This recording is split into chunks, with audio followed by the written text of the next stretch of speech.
বলে জাহান্নামের দিকে। বলে না, আমি জান্নাতে যাব, আমার বাবা মা জাহান্নামে যাবে, হবে না। আমি আমার বাবা মারে ছাড়া জান্নাতে যাব না। ফেরেশতারা আল্লাহকে জানাবেন, আল্লাহ কে আটকে দিয়েছে? বলে কি বলে? বলে বাবা মাকে ছাড়া নাকি জান্নাতে যাবে না। তো আল্লাহর হুকুম হবে তখন, দাও দাও, ওদেরকেও জান্নাতে দিয়ে দাও, ওদের বাবা মাকেও জান্নাতে দিয়ে দাও।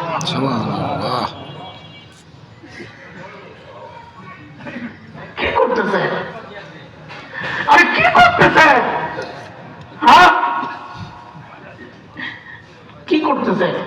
এত শখ ইঞ্জিনিয়ার বানানোর, এত শখ ডাক্তার বানানোর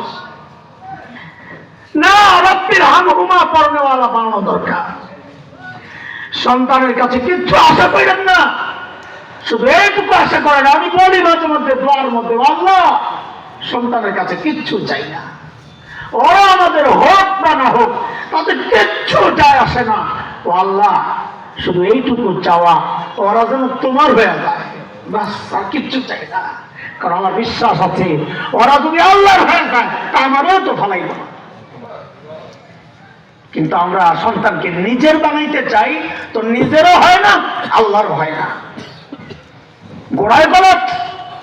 সন্তানকে নিজের বানাতে চাই, নিজের মতো করে বানাতে চাই, তো সন্তান নিজেরও হয় না, আল্লাহরও হয় না।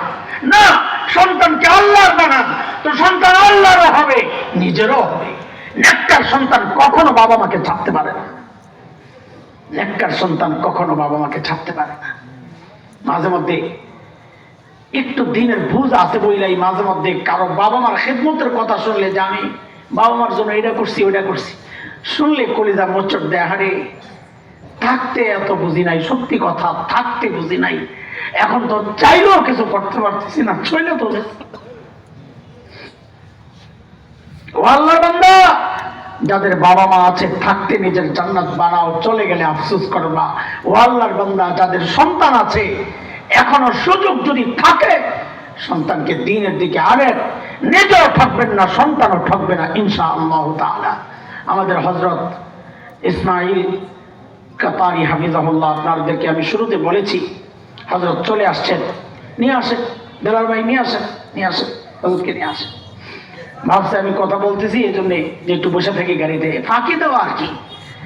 বড় ভাই তো আমগরে যত খাড়াইয়া পারে, আমি তো দেখছি আমার চোখের পাওয়ারটা এত নষ্ট হয় নাই। আল্লাহ তাআলা আমার ভাইকেও নেক হায়াত দান করেন, আমিন।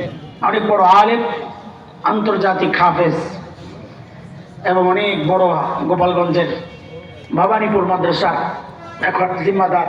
অনেক সুন্দর মাদ্রাসা, এই দক্ষিণবঙ্গে এত সুন্দর মাদ্রাসা খুব কম আছে, ভালো মাদ্রাসা। হযরত আসবেন, কথা বলবেন, আসতেছেন। আপনারা ধৈর্য সহ উঠাউঠি না করে ধৈর্য সহ হযরতের কথাগুলো শুনবেন। আমাদের শেষ কথা যে আয়াতটা আমি তেলাওয়াত করছিলাম, কি আয়াত? আমার মাল, আমার সন্তান যেন আমার রব ভুলায় না দেয়। মনে আছে তো কথা? আল্লাহ এমন সম্পদ চাই না যে সম্পদ আসলে আল্লাহ হারাতে হয়, এমন সন্তানও চাই না যে সন্তান আমাকে আল্লাহ থেকে বিচ্ছিন্ন করে দেয়। আমাদের সন্তান, আমাদের মা, আমাদের আখিরাতের নাজাতের ওসিলা হোক। আল্লাহ তাআলা সে তৌফিক আমাদেরকে দান করেন, আমিন। ওয়া আখিরু দাওয়ানা আলহামদুলিল্লাহি রাব্বিল আলামিন। আসসালামু আলাইকুম ওয়া রাহমাতুল্লাহি ওয়া বারাকাতুহু।